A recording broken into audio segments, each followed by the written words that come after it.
Hello everyone, এই লোকটার get ready with me ভিডিওটা তোমরা সবাই দেখেছো, কিন্তু এই দিন কলেজ গিয়ে আমরা কী করেছি সেটা আজকে তোমাদের সাথে শেয়ার করব।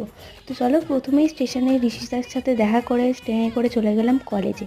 আর কলেজে এসে ঠিকঠাকই ছিল, মানে মুখে সেরম কোনো রং লাগাইনি, মানে আমরা তিনজনেই ছিলাম, আর কেউ আমাদের চেনা ছিল না, তাই আমরা তিনজনেই এরমভাবে হোলি খেলেছিলাম। তারপর শুরু হলো প্রোগ্রাম, বেশ ভালোই চলছিল প্রোগ্রাম। এই নাচ দুটো বেশ খুব ভালো হয়েছিল, মানে আমার খুব ভালো লেগেছিলো পার্সোনালি।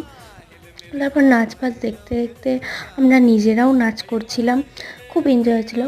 বাট লাস্টে আমাদের একটা বন্ধু এসে আমাদের এত খারাপ অবস্থা করে দিয়ে গেছে, মানে ভাবতেই পারবে না। মানে আমরা বাড়ি এসেছি জাস্ট বাদুড়ের মতো, মানে তোমরাই দেখো। এইভাবে আমরা বাড়ি গেছি, প্রায় প্রত্যেকটা লোক আমাদের দিকে তাকিয়েছিল, বাট তাকিয়ে থাকলেও আমাদের কিছু আর করার ছিল না। তো চলো, দেখা হচ্ছে নেক্সট ভিডিওতে। টাটা।